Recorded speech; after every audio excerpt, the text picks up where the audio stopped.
buenos días, queridos hermanos. Reciban un fuerte abrazo de parte mía. Es un gusto para mí poder estar acá y llevar una reflexión en cuanto a la palabra del Señor. Que Dios bendiga nuestras vidas, que Dios bendiga la vida de nuestras familias, que nos ayude a entender su voluntad y a obedecerla. Y esta mañana pues vamos a tener un tiempo para orar también, para que Dios dirija y este tiempo nos ayude a entender su palabra, a mí me ayude a explicarla también, y que Dios fortalezca a aquellos que están dolientes por alguna situación en medio de nosotros. Oremos. Bendito Dios, queremos en el nombre de Jesús, como lo hacíamos hace un momento, presentar nuestras vidas, Señor, como ese sacrificio, como esa ofrenda de la cual tú te agrades. Gracias por la oportunidad que nos das de estar en tu casa. Gracias por la oportunidad que nos das para adorarte, para darte de lo mucho que tú nos has dado, Señor, para expresarte nuestra gratitud de lo profundo del corazón. Aquí estamos delante de ti, Señor. Abrimos tu palabra, pero sobre todas las cosas abrimos nuestro corazón. Disponemos nuestra mente, nuestro entendimiento para conocer el mensaje que tienes para nosotros y sobre todas las cosas también hacer los ajustes que esto demande para hacerte agradables a ti, Señor. Trae consuelo, fortaleza, ánimo para aquellos que están pasando situaciones difíciles, pérdida de algún ser querido, quizás alguna prueba económica o familiar. En el nombre de Jesús, conforta sus corazones, sus almas. Muestra, Señor, de que tú estás en pleno control de todo lo cuanto nos sucede, y tú utilizarás cada situación, cada cosa para el bien nuestro. En el nombre de Jesús oramos. Amén, amén. Bueno, hermanos, el día de hoy a mí me fue asignado por el pastor Rolando compartir un pasaje de la Escritura, la cual vamos a leer en un momento. Pero gracias a Dios, hermanos, por esta época de fin de año. Es una época que ilusiona a grandes y a pequeños llegar a estas fiestas de fin de año, en donde conmemoramos y recordamos y celebramos la venida de Dios a este mundo.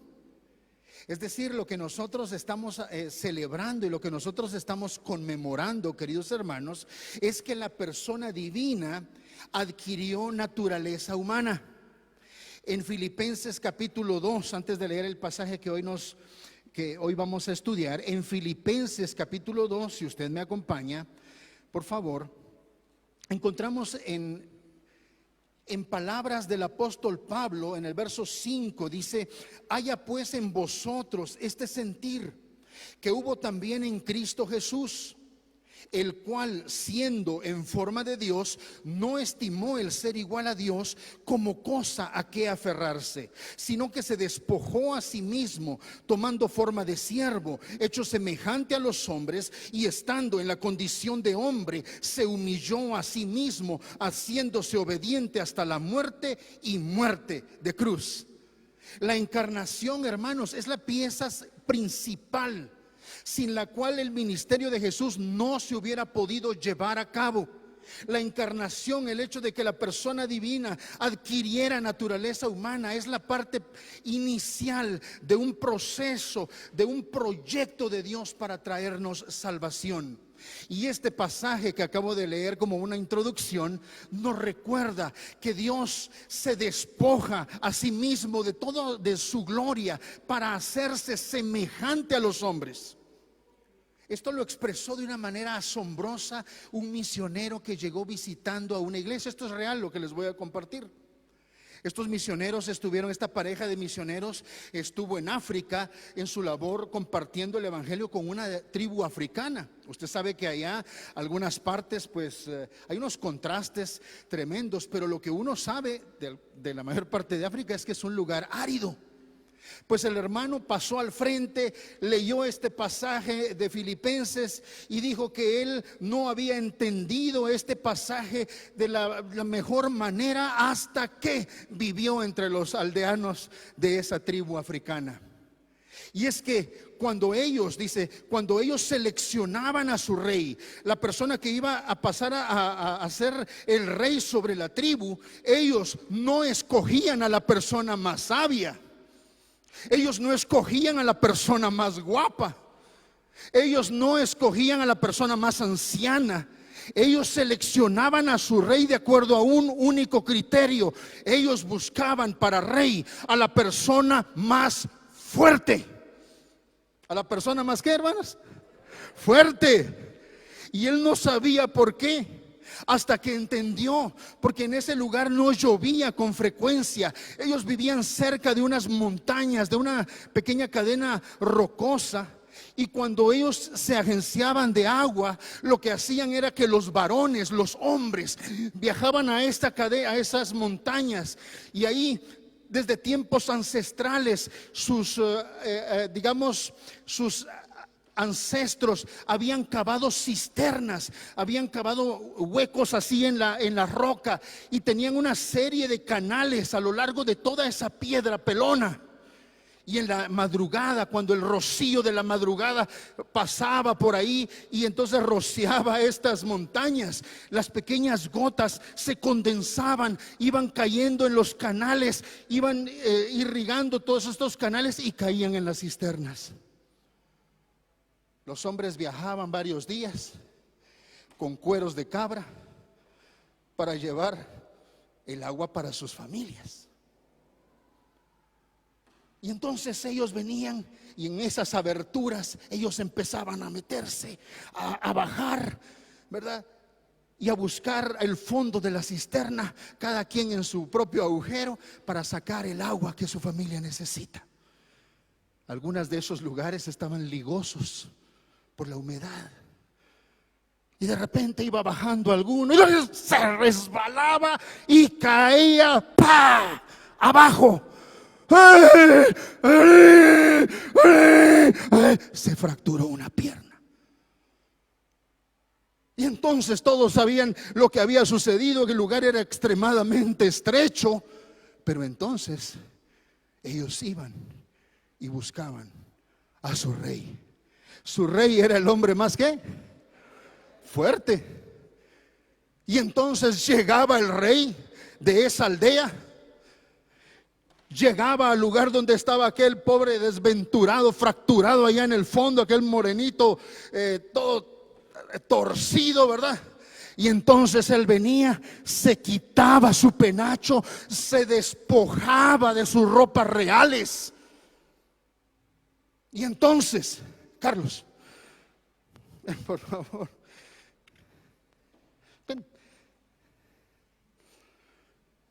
Se despojaba de sus ropas reales, se quedaba solamente así en taparrabo, ¿verdad? Y ahí abajo estaba, se oía.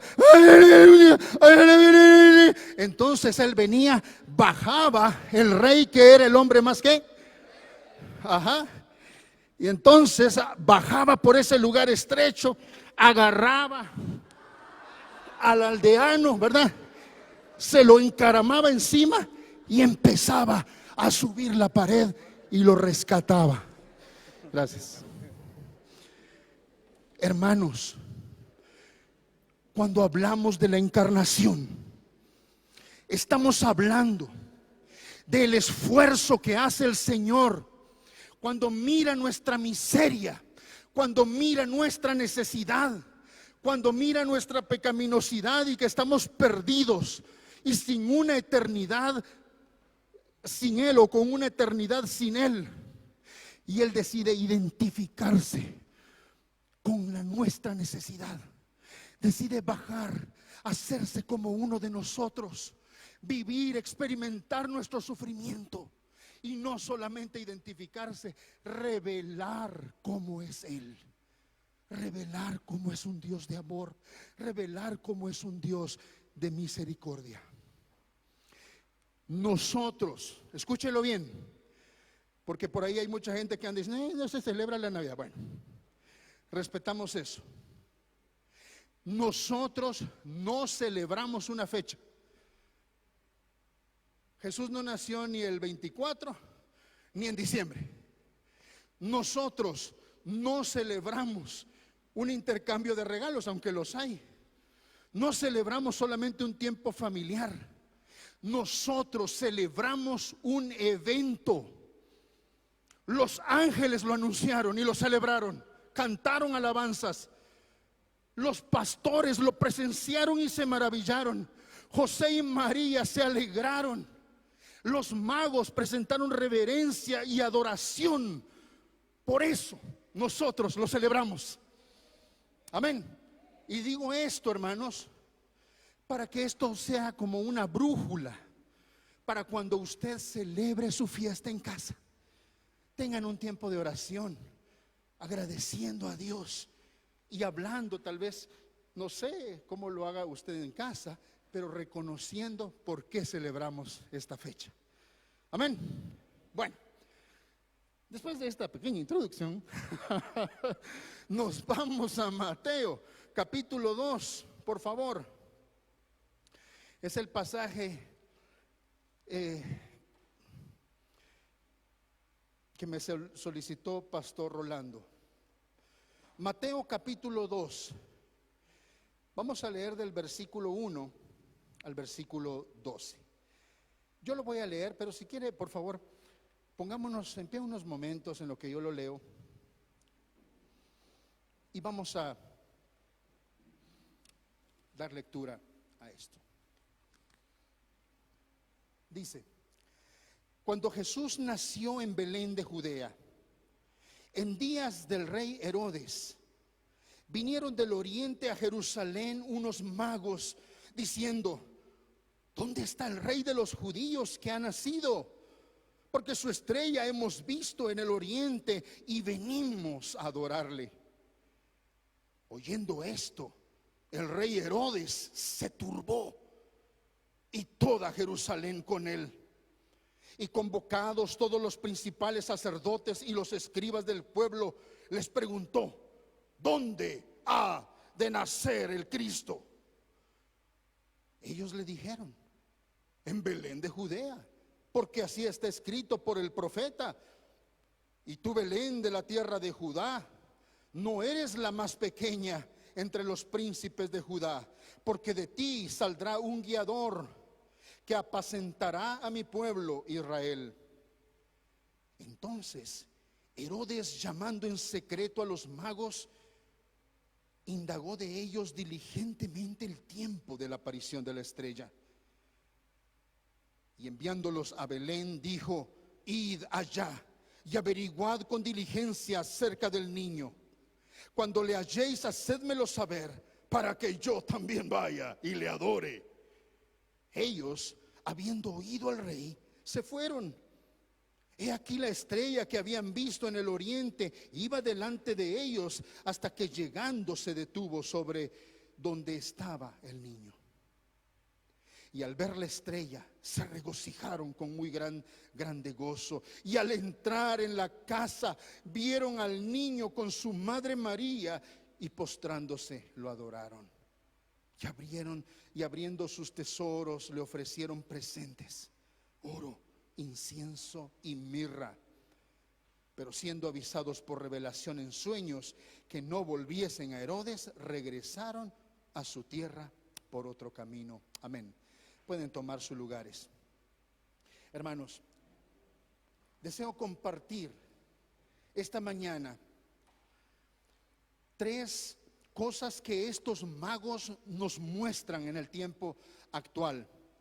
En primer lugar, los magos, queridos hermanos, nos muestran a Dios actuando entre los gentiles. Estos magos, no sabemos sus nombres, desconocemos cuántos eran, si era Melchor, Gaspar y Baltasar. Eso no se sabe, eso lo dice la tradición. Eso se ha agregado, que eran 3, porque eran 3 regalos. No se sabe cuántos eran, ni se sabe su raza, si uno era canchito, el otro era morenito. Eso no se sabe, hermano, eso es puro invento, es de ciencia ficción, diría alguien por ahí.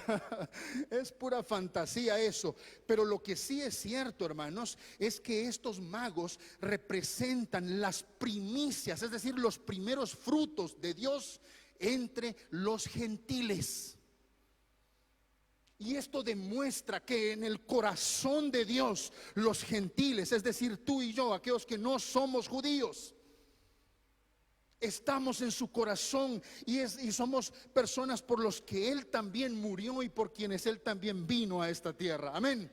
Estos son las primicias, los magos. Ahora bien, cuando uno se mete a investigar, hermanos, encuentras que en la Biblia, bueno, en el pasaje no hay mucha información, pero en la Biblia encuentras rastros de ellos e información muy importante, y en la historia aún más. Y de eso quiero hablarte en este primer punto, porque nos muestra cómo Dios actúa en medio del mundo gentil, porque se interesa por ti y por mí. Ahora, los magos, queridos hermanos, eran una casta y eran una tribu de línea sacerdotal. Ellos tenían profundo interés en la astronomía, es decir, en el movimiento de los astros celestes, los planetas, las estrellas, cometas, etcétera. Tenían profunda interés en la astronomía y en la astrología, que tiene que ver con la superstición, porque en la antigüedad no había una separación entre la ciencia astronómica y la superstición astrología. Era una mezcla. Pero ellos tenían ese profundo interés. Ahora, Heródoto, el historiador y geógrafo griego, se refiere a ellos como una tribu sacerdotal, parecido a los levitas. Esta tribu sacerdotal la asocian con una civilización muy antigua que eran los medos. Es decir, esta tribu de sacerdotes era de origen medo, por donde estaban los caldeos, los babilonios, los asirios, todos estos imperios que se levantaron. Y entonces él los asocia a ellos y dice que tenían un profundo interés en esto que les mencioné, pero ellos también participaban de rituales religiosos. Ahora, aquí viene lo interesante, hermanos, porque uno los puede rastrear a lo largo de la historia. Por ejemplo, en los 4 imperios que se mencionan allá en el libro de Daniel, que es Babilonia, los medopersas, los griegos que se levantarían después, y los romanos. Uno puede observar que esta gente que era muy influyente estuvo presente. Entre los babilonios, y aquí es donde vamos a ir en un momento al libro de Daniel, ellos ocupaban un lugar muy importante, eran consultados, eran asesores del rey, eran asesores de los nobles, interpretaban sueños. Es decir, eran los en donde se apoyaban los reyes para su decisión. Estamos hablando de personas muy importantes a nivel político y a nivel religioso.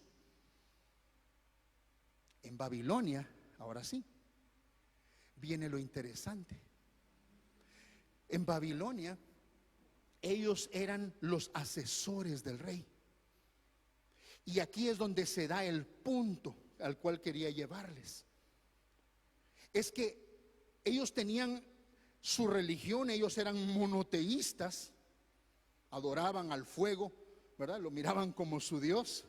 Y habían ciertas similitudes entre sus prácticas y las prácticas judías, pero ellos se vieron fuertemente influenciados cuando Babilonia invadió Jerusalén y entonces llevó a ese montón de deportados hacia Babilonia. ¿Se recuerda usted?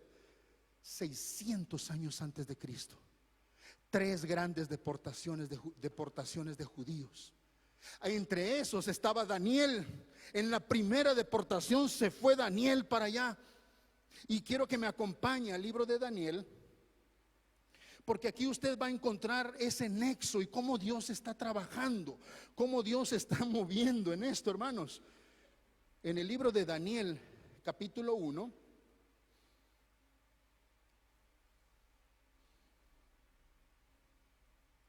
dice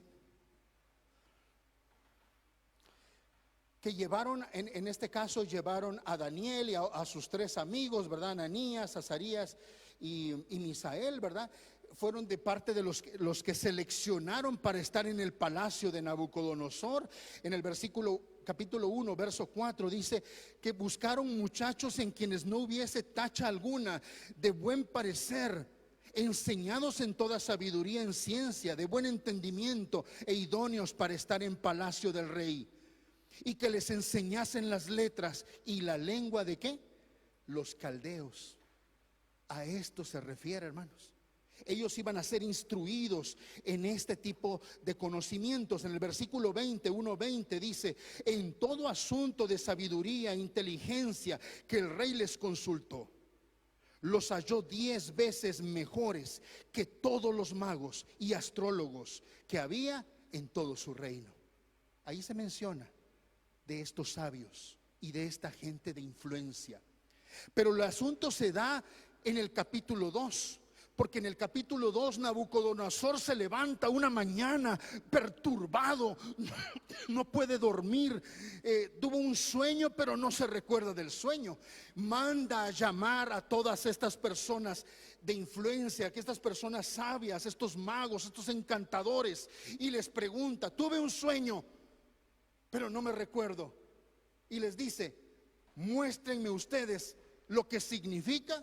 Y ellos le dijeron: bueno, está bien, te vamos a decir lo que significa, pero dinos primero qué soñaste. Y Nabucodonosor les dijo: yo no me recuerdo, pero una cosa les digo: si no me dicen lo que soñé y su significado, todos ustedes van a ser eliminados. Y precisamente, acompáñenme al capítulo 2.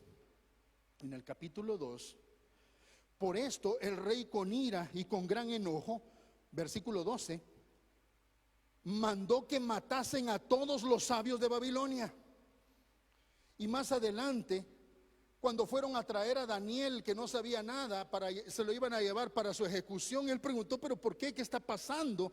Verso 19, entonces dice, entonces él pidió tiempo para que Dios se lo revelase a él. Y en el verso 19 dice que entonces el secreto le fue revelado a Daniel en visión de noche, por lo cual bendijo Daniel al Dios del cielo. En el verso 24 Daniel lleva la interpretación al rey, pero mire lo que dice el verso 24 en la segunda parte: no mates a los sabios de Babilonia, llévame a la presencia del rey y yo le mostraré su interpretación. En otras palabras, el que salvó de la guillotina a los sabios babilonios, estos magos, fue Daniel. Dio la interpretación al rey.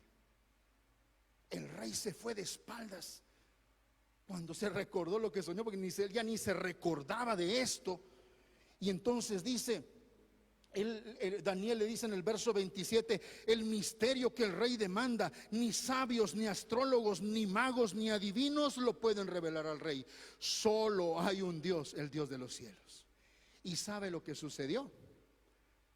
Nabucodonosor se postró frente a Daniel. Y siga leyendo, porque no quiero desviar mucho la atención a todo el relato que aparece en el libro de Daniel, pero el punto que quiero resaltar es el siguiente: Dios permitió que Daniel llevara la interpretación, y Nabucodonosor puso como jefe de toda esta tribu, por así decirlo, a este grupo de personas, a Daniel. Y Daniel, como dice el dicho, el perico, ¿cómo es que dice? El perico donde quiera que está es verde. Daniel empieza y comparte sus creencias, su fe, profecías, la Torá a este grupo de personas. Después invaden los medopersas, de donde esta gente era oriunda, primos hermanos de los babilonios. Y ningún rey persa podía estar en el trono sin aprender lo que estos magos sabían y ser ungido y bendecido por estos magos. Y aquí está el asunto: ¿de dónde aparecieron estos magos? Ellos vinieron de Oriente. La influencia del judaísmo fue fácilmente aceptada y usted puede ver que ellos respetaron a Daniel. Pero y no lo quisieron tirar al foso de los leones. Lea bien y usted va a encontrar que no fueron ellos, fueron los sátrapas, los gobernadores de las provincias en época persa. Pero ellos tenían en alta estima a Daniel. Estos magos que llegaron de Oriente. Y esto nos lleva al segundo punto que quiero mencionar. Pero estos magos que llegaron de Oriente fue producto de una jugada que Dios orquestó para que fuera conocida en las naciones el hecho de que vendría un Mesías. Varios historiadores en la época de los romanos mencionan que en la época esta del Nuevo Testamento, cuando Cristo nació, había un sentir, se respiraba un rumor, una idea de que iba a nacer un gobernante de Oriente que iba a gobernar el mundo, el Mesías. ¿Y de dónde viene ese rumor, esa idea? De Dios trabajando en medio de las naciones. Ahora, los magos entonces nos demuestran que Dios obra de esa manera, pero los magos también presentan un tremendo contraste. Vamos al texto de San Juan, de Mateo capítulo 2 y veamos el contraste que presentan estos. Los magos presentan un contraste con las personas indiferentes e ignorantes. Vea, cuando ellos llegan a Jerusalén, se encuentran con que nadie estaba sabido de lo que estaba pasando. Y usted ve nada más que, Herodes se turbó y menciona: los habitantes de Jerusalén también se turbaron, se agitaron, se angustiaron. Pero aquí vemos el primer contraste, queridos hermanos. Los magos eran personas que indagaban, que se interesaban en lo poco que conocían para poder responder al tiempo en el que estaban viviendo. Hoy vemos mucha gente que celebra las fiestas de fin de año en total ignorancia. Hay convivios, está bien los convivios, pues depende cómo se celebren, ¿verdad? Están bien celebrar las fiestas, pero ¿por qué se hace? Los magos eran entendidos con la poca luz, con el poco conocimiento. Ellos estaban conocedores de lo poco que sabían, y ellos respondieron. Yo me he encontrado con pastores, me he encontrado con líderes, con hermanos de iglesias que desconocen el tiempo que estamos viviendo, hermanos. Estamos viviendo tiempos cercanos al fin. Y usted debe entenderlo, saberlo, conocerlo. Y aquí se presentan ellos y muestran el primer contraste. Porque ellos entendían, sabían, y se encuentran con un montón de gente que desconoce lo que está sucediendo en la misma nación de donde Cristo nació. A los suyos vino, y los suyos, ¿qué dice? No la recibieron, ni lo esperaban. Pero el segundo contraste nos lo muestra en el versículo 4 y 5. Porque cuando Herodes se percata de lo que sucede, y cuando Herodes se turbó, cuando llegó la caravana, cuando se dio cuenta de quiénes eran estos personajes, no eran anónimos en la antigüedad, tenían trayectoria. Cuando mira la caravana y llegan y le preguntan, entonces dice la palabra que él llamó a los religiosos de su época, a los principales sacerdotes y a los escribas. Y este es el segundo contraste, queridos hermanos. Los magos contrastan con los ignorantes y los indiferentes, pero los magos contrastan con las personas religiosas. El religioso sabe de Dios, conoce detalles, te puede dar una clase, te puede dar una prédica. Los religiosos pueden armarte lo que sea en cuanto a conocimiento, pero realmente no conocen y no carecen de una verdadera relación con Dios. El religioso te puede decir, oh sí, Dios es santo, pero ellos no viven en santidad. Nunca han experimentado llorar frente a la presencia de un Dios santo, viéndose ellos sucios e inmundos. Carecen de su relación personal. El religioso te puede hablar que Dios es amor, que sí, Dios es amor, y de recitarse versículos, pero ellos viven amargados, resentidos, abren su boca llena de amargura porque no viven ese amor. El religioso te habla de que Dios es un Dios justo, sí, hay que vivir justamente, pero ellos no viven justamente. El religioso sabe que Dios es un Dios de misericordia y que la misericordia es inclinarse para ayudar al desvalido, pero ellos no extienden su mano para ayudar a nadie. No sé si me explico, hermanos. Ellos sabían en dónde nacería el Mesías. Nacería en la casa de pan, eso significa Belén. Nacería en Belén, que significa casa de pan, porque Él sería el pan del cielo que Dios enviaría para saciar nuestra necesidad espiritual. Ellos sabían que nacería en Belén porque era descendiente del rey David. Ahí ese era el poblado de David. Le dieron la información al rey y ni siquiera una comisión pequeña organizaron para ir a investigar a ver si había nacido Jesús por allá, o el Hijo de Dios, o el Mesías, pues por allá. No hicieron el menor esfuerzo. Yo te pregunto, hermano, porque esto es algo que me confronta y nos confronta: ¿cuánto sabemos acerca de Dios? ¿Cuánto sabemos? ¿Cuántos datos tenemos en cuanto a Dios? ¿Cuánto de eso conocemos por experiencia personal? ¿Vivimos de acuerdo a eso? Y afectamos a la gente que nos rodea por esa experiencia que tenemos. Los magos caminaron, hicieron un viaje. Ahorita vamos a hablar de esto. Pero el último contraste que quiero mencionar es que los magos contrastan con los antagonistas. Herodes era un antagonista. Cuando supo del rey de los judíos, dice, se turbó. La palabra turbarse es se agitó. Como cuando las lavadoras están ahí haciendo sus movimientos. Eso fue lo que le pasó a Herodes. Se agitó. Porque a él había sido nombrado rey de los judíos por el Senado romano, hacía casi 39 años atrás, varios años atrás.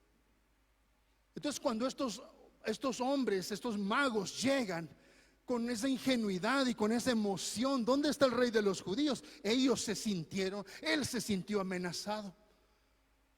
La gente que no quiere ceder su control al Señor, la gente que quiere permanecer en control de su vida o de la vida de otros, siempre va a ser una amenaza, va a querer destruir, callar el mensaje del evangelio. Hoy está sucediendo esto. Lo estamos viendo en este movimiento globalista.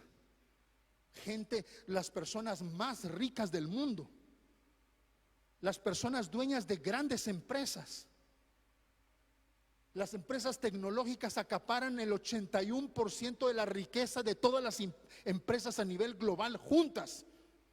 Ellos ahora ponen sus condiciones. Ellos ahora determinan las reglas del juego, y muchos de ellos están en contra de los principios bíblicos, del cristianismo, de la iglesia, de la familia, del matrimonio. Herodes quiso callarlos. Quiso callar al bebé, pero eso lo va a encontrar usted después, cuando él manda a matar a los niños en Belén. Se vio burlado. Pero los magos son un contraste, porque ellos querían conocer al niño, querían reconocerlo, adorarlo. Entonces, queridos hermanos, yo te pregunto, ¿a cuál de estos personajes tú te identificas? Como aquel que ignora acerca de la escritura que está pasando acá. como aquel que sabe de la Escritura mucho, pero no está viviendo de acuerdo a esas verdades, o como aquel que resiste hostilmente o silenciosamente el mensaje transformador del Evangelio. Y quiero terminar con esto, queridos hermanos, y es que los magos no solamente nos muestran a Dios obrando y el interesado en las naciones gentiles. Los magos no solamente nos muestran un contraste, sino los magos nos dan un montón de lecciones prácticas. Por ejemplo, acompáñeme usted y vayamos a ver el versículo 1, donde dice que estos magos vinieron de oriente a Jerusalén. ¿Sabe usted cuántos kilómetros hay ahí, hermanos? Aproximadamente. Estamos hablando de que los magos emprendieron un largo viaje de aproximadamente 1200 kilómetros. 1200 kilómetros para conocer a Jesús.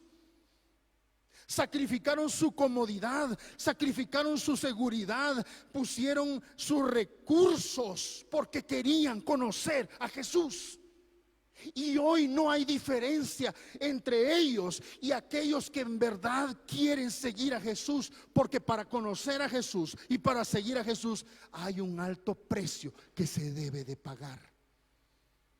Lucas 14 dice que Jesús debe de estar por sobre toda persona, por sobre toda posesión o por sobre todo proyecto.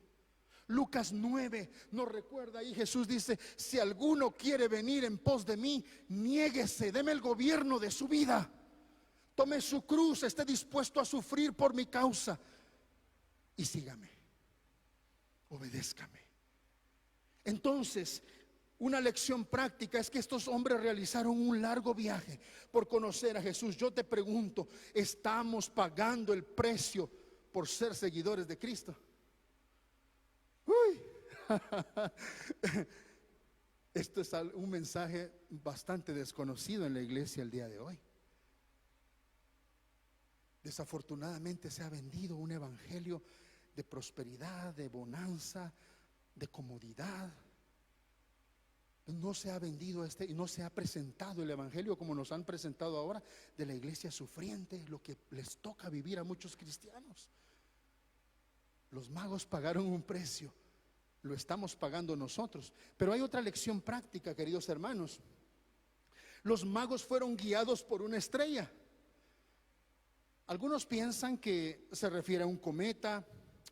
Algunos piensan que fue la conjunción de dos planetas, de los dos más grandes del sistema solar, que es Saturno y Júpiter.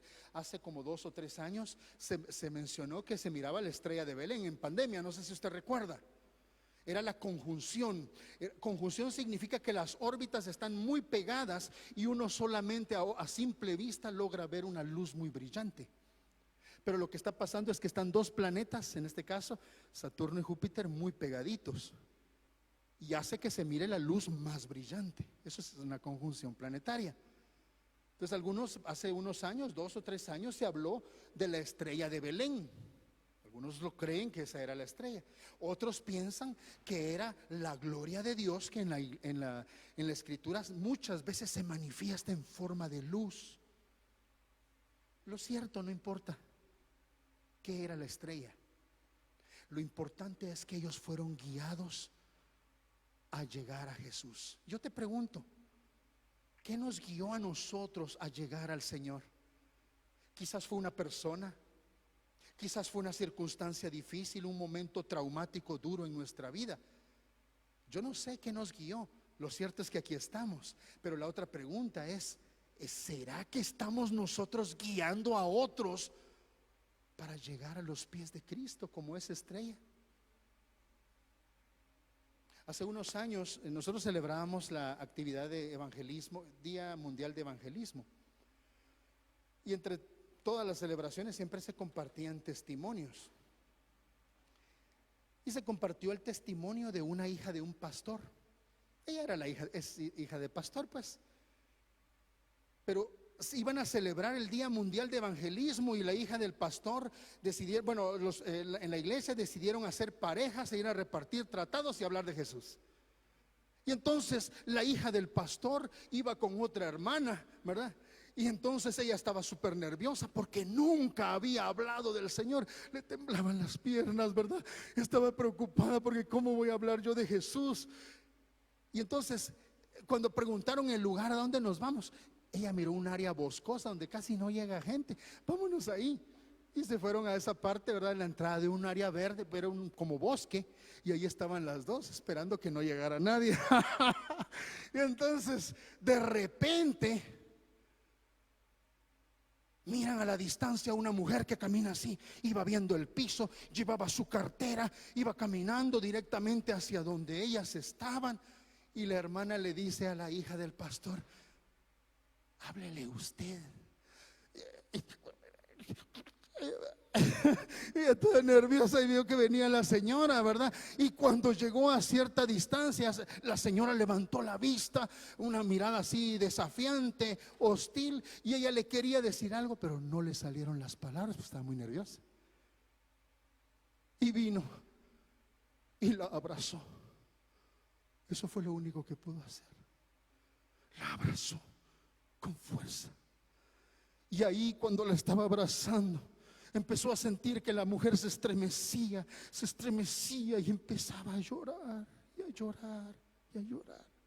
Pura niña. Cuando se tranquilizó, abrió su bolsa y en la bolsa había un revólver. Y ella se asustó del revólver, ¿verdad?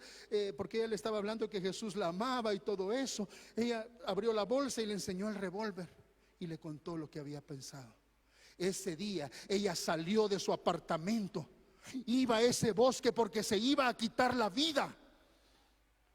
Pero en su desesperación dijo: si tú existes, si es verdad que tú existes y te interesas por mí, envía un ángel y que me dé un abrazo. Y salió. Y la hija del pastor fue ese ángel. El caminar de los magos tras una estrella que los guió hacia el maestro es lo que nosotros podemos hacer en esta época de fin de año. Guiemos a otros, ayudemos a otros a encontrarse con Jesús. Amén. Aprovecho a agradecer a los hermanos que con ofrendas, oraciones nos apoyaron en el tiempo cuando fuimos a hablar con los migrantes. Un joven migrante me dijo: pastor, yo voy a necesitar terapia o ir con alguien porque he visto gente morir. Y cuando oramos por ellos, eran 3 jóvenes de los que Mario Morales me dijo que si podía presentarles el evangelio. Oramos por ellos. Él después me alcanzó y me dijo: pastor, mire, cuando usted estaba orando, yo sentí que algo me estremecía y como que algo entró a mi vida. Y entonces él empezó a desahogarse. Gracias a Dios, hermanos, por llevar el evangelio a través de nuestras relaciones, los diferentes ministerios que hay en la iglesia. Gracias a Dios por eso, por los embajadores de la paz. Dios les bendiga, hermanos. Entonces, esa es otra lección práctica.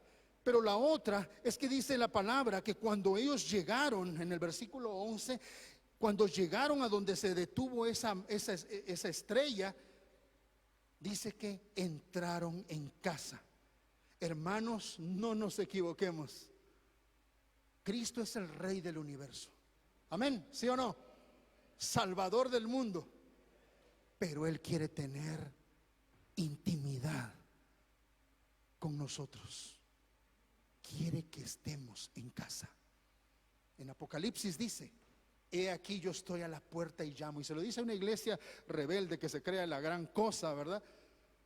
Le dice: yo estoy a la puerta y llamo. Si alguno oye mi voz y abre la puerta, entraré a él y habrá intimidad. Tus tiempos de oración son oportunidades para tener intimidad con Dios. Dios desea tener intimidad y ellos lo experimentaron, entraron en casa. Y entonces aquí viene, dice: cuando entraron, no era un palacio, no era la casa real, era una casa sencilla. Pero entonces dice, vieron al niño, vieron a su madre. ¿Y qué dice en el versículo 11? Dice, ¿qué dice? Y postrándose, ellos cayeron así, postraron. La idea de postrarse era inclinar y poner su frente en el piso, postrar. Era una muestra de humildad para adorar a aquel que lo merece.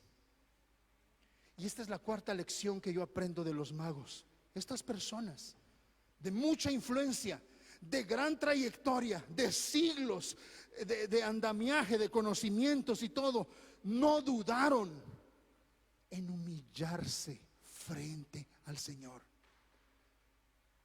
Hermanos, la humildad es la virtud cristiana más importante que el amor, ¿sí? Porque la humildad es la que me permite a mí recibir el favor de Dios. Bienaventurados, que dice la primera bienaventuranza, los pobres en espíritu, porque el pobre reconoce su miseria, su bancarrota espiritual, su pecado, su suciedad. La humildad es una virtud cristiana, pero para los romanos y los griegos que los antecedieron, la humildad no era ninguna virtud, era algo vergonzoso. Es más, a Pablo le costó encontrar una palabra en griego, que era el idioma que se hablaba comúnmente, para definir la idea de humildad, porque no existía esa palabra como tal. Porque para los griegos la humildad era una vergüenza.